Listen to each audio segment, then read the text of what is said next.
So you get a bit of a context why I love to have Brian here. When I went to tournaments, I saw this guy running around up and down the course and giving his guys good suggestions and really being there for them, being present, really. And I thought, who is this guy?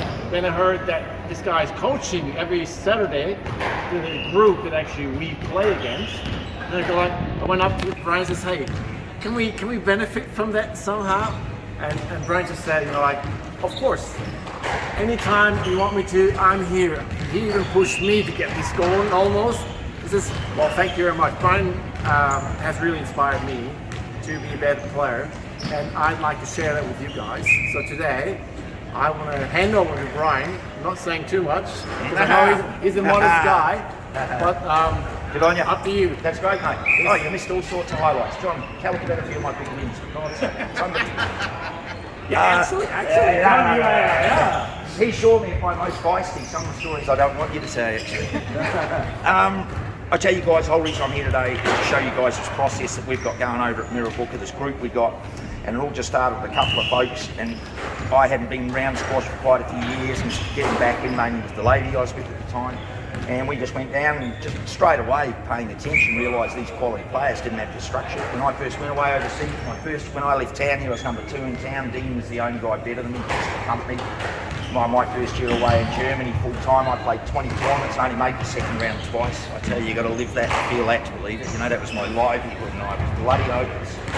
And but the main thing was in that time, and I know this in hindsight now, but sort of knew it at the time, geez, something drastically wrong. I've got a good game, I've got a good length, I've got a good short game, I can chase and fit. And so I just sat down one day and purely by chance just started having a look, and it just like fell into me. Geez, these guys, and especially the guys who were beating me and a lot of world-class guys, they're just playing the game exactly the same way. It's a few fellas are out there having a real crack at some, but by and large they aren't going as far as the folks who are setting up the rally with the length, pushing the loose stuff around and chasing if they're in trouble. And without wanting to say too much about it, I went back the second year, I played exactly the same tournaments, I was in no better nick. I ended up winning 3 to 5 tournaments, I was runner-up in another 5, I only missed the semis once against the same 32 guys, and we were just playing that tier just below the best fellas. My point being, the thing that was the difference is, bottom line is, I just started handling the tough moments better.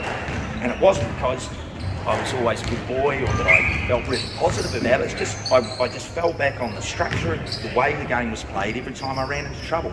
And I'm telling you this now, you guys, this is all this game is. And we just think of the best bloke in the world or the best lady in the world. She is setting up the rally with the length, crossing straight drives and cross courts. If any of you watch international squash, go and check it out. Rather than seeing that as them just, they just hit some length. I want you to see it as them trying to create the loose ball. And that is a vital cog in this thing. The minute you start saying to yourself, I'm putting a ball in those back corners to make the bugger play loose, you won't believe how often that starts turning up for you. That's rule 1. Rule 2, when I get them loose, I'm going to mix it up within reason, with an equal amount of drops, drives and crosses. So that means that at the end of any match, if I got them loose 150 times, within reason, and it changes depending on where you are in the match a little, within reason, I should have dropped 50 of them, driven 50 of them, and cross-courted 50. And that's rule 2. And rule 3, the most vital rule, is I'm going to chase for all trouble. And not only am I going to chase, I'm going to deal with disappointment. Absolutely vital. And that just takes so much practice to learn to do that, because technique's definitely important, but it's overrated in terms of certainly some short-term improvement, but even once you get to a certain standard, you've got to tidy it up a bit. Your guys' swing for what I want to do is just fine, but I'll tell you something what we've got at the time. We've got a little bit of trouble on this side, it's just too much at the ball. So what you've got to start asking yourself is, should I turn a little bit further back to it? So, because of it, and I don't want to change the swing, understand, but because of it, this is why you've got this in your swing when you've got this push. And why that's coming is you haven't got enough time to let your swing. The reason you haven't got enough time is by the time you arrive at the ball, it's there to hit. So rather than telling yourself, I'm going to get about 3 feet behind the bounce, and if I'm here, it's just so much more time. It's an absolute fundamental of movement on the ball terms, just while you're learning it. Wherever the ball bounces, I'm going to get about that distance behind it. So that means if things on the line about the bounce here, you've got to end up back here somewhere for this ball, right? Yeah. Here is 5 points American scoring. I'm telling you, this game could be over in 1 minute. I hope it's not. Whoever loses in 1 minute, I'm going to come and chat to you. In other words, I don't care if you lose. Take forever. Make the rally last forever. But in amongst it, still look to get aggressive. Okay. So, Kay, in that rally, right, and then you heard that somebody's obviously told you, best blokes in the world don't come in. Best blokes in the world are about here. So you don't ever need to keep it. And that's one thing. Second thing is, especially in the game, because you know everything has to be above the red line. So what happens, you're charging forward and you're like surprised. There's only one place the ball can go. I want you to just cheat a little bit and not bounce quite as far forward. This won't be easy for you to change because you're just doing it subconsciously. So I'll have to remind you 2 or 3 times here. Hands who I work with, all of them have the same problems. The reason are they are all going to get a problem. Half the reason is they've just got way better at tracking back to the ball. I want you when you come forward to say to yourself, try and keep an eye on where the ball is. The one thing's for sure, I'm ready to come back with the ball, not go straight across to it. Have a little think about that. Still live? It's good. Good job.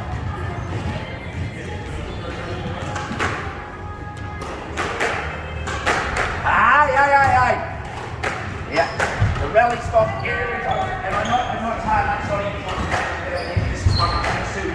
And this takes ages, mate, and with the groove, it takes a long while to evolve it. If we say there's a line, if it's out, it's out, only because I want the moment to hit you and go, geez, like, it was absolutely there's no reason you put that line, because when you have a bit much, you should back it off just a little, because you're sort of squeezed up. Anytime you feel like you're in a squeezed position, that's just an obvious place to go, look at that. When it's a bit awkward, when it's tight to the wall, when it's coming straight at you. So what you did, that ball squeezed you up, and what you did was swung away too much. Now I want to say again, this is not a criticism for a one-off thing. This is me trying to get you guys to recognise the difference between hitting and helping, and I'm going to have to catch you out 2 more times, which I hope I do. Yeah. Okay. Whoa. I'm going to give you a couple of shots here, right? When this ball comes at me now, you watch this. What you're doing is like, really stick with it, right? I don't want Ray to swing like, in fact, I don't want you to swing. When you help, you watch this one and I'm helping it. It's a bit looser. No, so my arm, just a bit of swing. Give that big planking out there. Not a big swing, just a little one. Yeah, here it is. Here we go. Good, right? How about that? Yeah, these guys are spot on.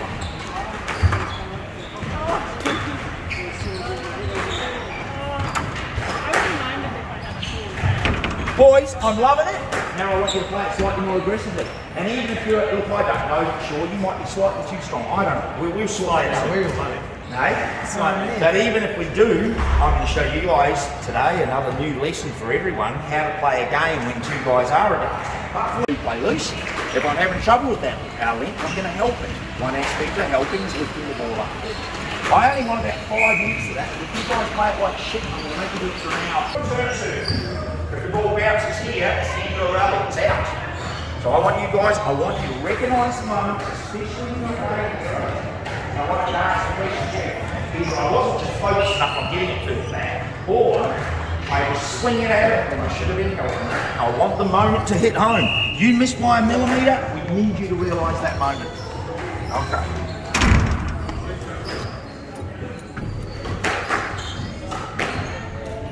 Good work.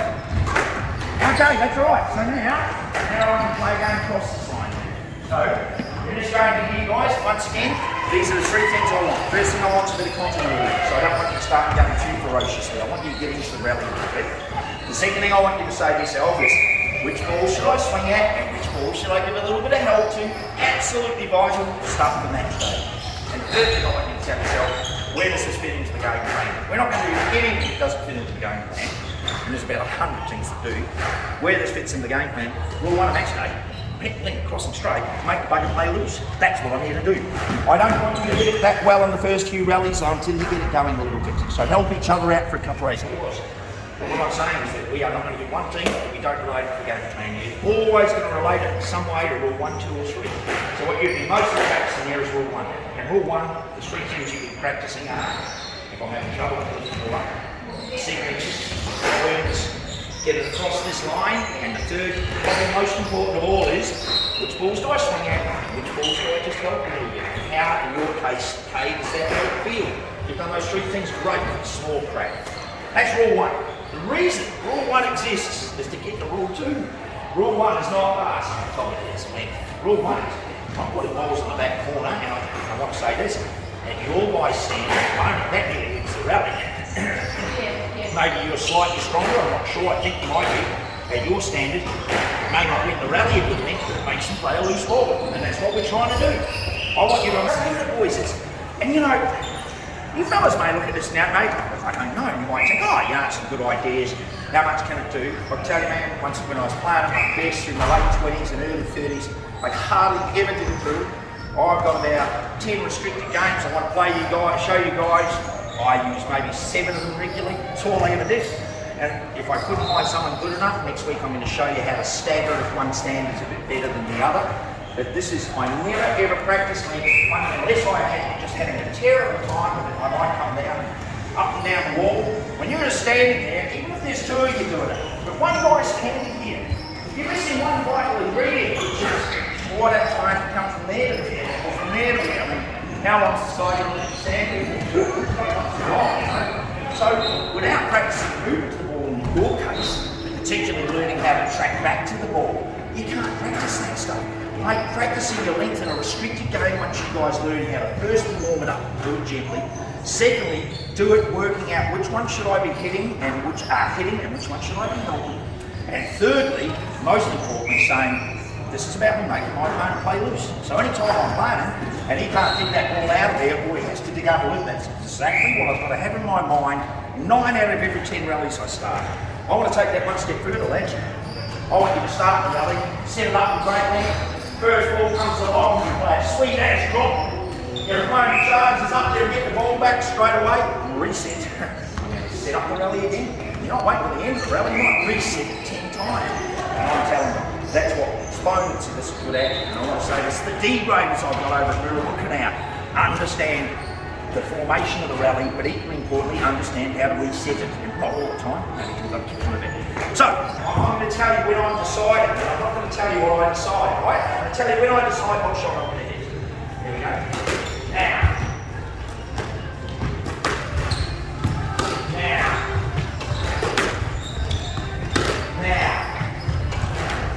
No, we're not waiting till I get to the ball. I've decided now.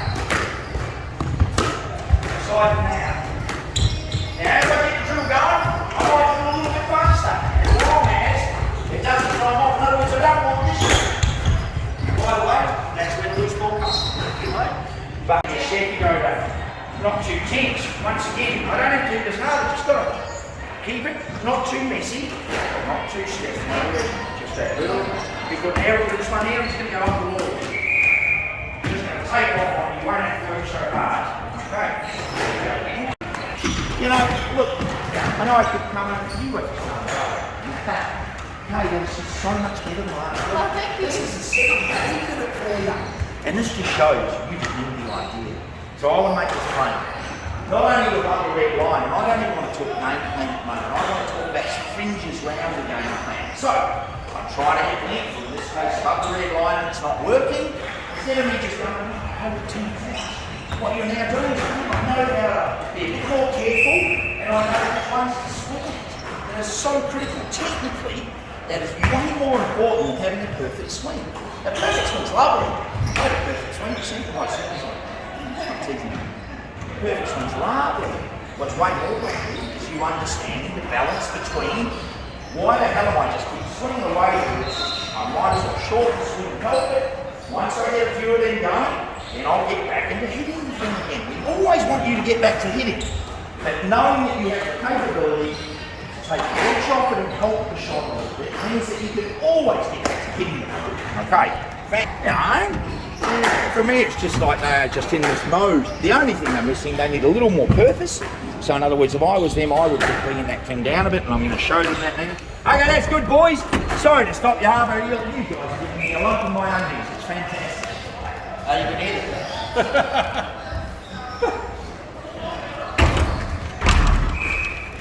The only thing you guys are missing out of this game is that you clearly have been held with you, and in the last few rallies I've seen you clearly hitting them, and now you're not thinking enough about where you want it. Where you want that cross court, I'm not talking about perfect squash here, fellas. I'm talking about you don't want that cross court getting towards the back wall. You know, I don't want it coming. I want it just slightly more angled. It's only a little bit, which means that. Look, you guys, that'll do. I left you for too long. That is bloody marvellous. That just looks so sweet. And we all know, all four of us, that that's not a match day reality. If you're doing that, something's like March, that's going to be like a dinner. But what you're practicing there, lads, it's three thoughts. One is, definitely got to think about length to set up the rally. If I'm having trouble with it, I'm getting you above the red line. But as vague as this might sound, I've given you a rule and you've stuck to it. And I cannot tell you how important that is. Mate, if I came to you now and said I want you to hop on your left leg for the next half hour, whether that's productive for squash enough in that context is totally irrelevant. What's relevant is, I'm going to stick to the rule. I can't tell you how important it is, guys, sticking to this rule-based business. If I'm hitting legs, make play loose, when I get into some using three shots and I'm in trouble, I'm going to chase. That discipline that you're playing, that game encapsulates all of that just extent. Running around handstand. Brian, you look like you had a good workout. Look, you guys, this stuff's a bit elusive. There's no two ways about it. And I know on the one hand, it probably sounds a bit simplistic. On the other hand, sounds like, God, I can't quite put that together. I'm telling you, it's a basic thing. I'm going to reinforce this again with you. You go and watch as much international squash as you can. I don't know how much access you have. The way I'm describing the game is exactly the way the game's played. So you then can make decisions. I understand through the grades, a lot of folks want to try and find. They just want to get the result, play it their way. That's fine. Anyone who comes and spends time with me in our group at Saturday, they don't have an option, mate. That's no difference connections. The first and most important thing in the game plan was, once I knew how to do it, was not to try and play this way. The most important thing was to keep distraction out. So I use it like a brick. And I don't care if you can get on all this, right? So I'm hassling with the ref. My first year away, when I only made the second round twice. Man, I'm yapping to the ref all the time, always this role, you know. I'm worried about winning or losing. Boom, game plan. That first year away, winning 2 matches out of over that whole season, oh my God. All the time I worried about winning and losing. Man, I just learned to put that stuff out of my mind. And I'm telling you, it's totally doable, and you've got to use the game plan to do it. So another way to describe that is, I've never beaten this player before. Boom, game plan. Shit, this person thumped me last time. Going, oh, my girlfriend's in the crowd. Game plan, you know. Being a death in the family, game plan won't work for that one. That's a reason you go to stay away. But I'm telling you, there's only about 3 or 4 that you can't. While the learns to do it. And the bottom line is, then the game plan is a way for you to play, and it's a way for you to set the match when he's playing, and it's a way for you guys to talk about the match after you play. So you use the template of the game plan as an idea when you go on, length, 3 shots chase. He watches your match, looking to see if you're putting those 3 things together reasonably well. And after the match, you talk about it with the 3. You don't go, oh, yeah, it just didn't work today. What does this didn't work? I'm a drop. Oh, hang on, the game plan. I'm hitting length to make him play loose. When I get him loose, I'm using 3 shots. My drop wasn't working. I should have helped it. The game plan covers it. Since we're talking about your helping shots aren't working. First thing you guys have all got to agree on is we're just coming down and setting up this game plan. That's what we're here to do at training. We're not here to, not so much have fun, but we're not here to say, oh yeah, it's not bad. We're here to be hassled. We're here to be hassled when you're doing a drill and it doesn't look like you've got the right idea in mind for someone to step in and go, mate, you're doing that drill great, but you're not thinking of rule 1. You know, and I just jump on you all the time for it. And I'm telling you, this crew I've got going now, everyone usually comes in, and it happens much more even today. You haven't got 7 or 8 new folks turning up. Occasionally we let another one come in. It's quite hard to get to our group. Your mind. Our crew, when we are training, we're not just practicing those 3 shots. One of the many things around it you're practicing is, on the way to the ball, I want you to decide before you arrive here what shot you're going to play. Absolutely critical part of the game. So, just play some length, just do it. Once you guys have purpose and a reason for why you're playing, training in a slightly more restricted fashion, believe me, after a while you just come down and go, no way, I'm just playing a game. You just wouldn't want it. You come down and you can layer the training with the game plan in mind. As you guys all get better at it, you guys will be playing some full-on games. And this is something that I envisage this happens in our group. So I don't know for sure, say Mark's one of the better lads here and yourself, we get to a stage where Kay plays well enough, and we've got her skills well enough, that you've only got length, Kay's got the whole court, and you won't be able to beat her. Now at the moment, that's probably not doable, because Kay needs to improve her skills out of the back corner a little, right? So she's probably, any time you tie her up. But I'm now talking about, let's say there's a B grade boy here and a C grade boy, there's no reason which you guys can't train together, it's just that you put restrictions in that make it a little harder. So not only are you training with game plan in mind, you're learning to accommodate different standards All right, cheers. See you in a couple of weeks. Good stuff. That's it.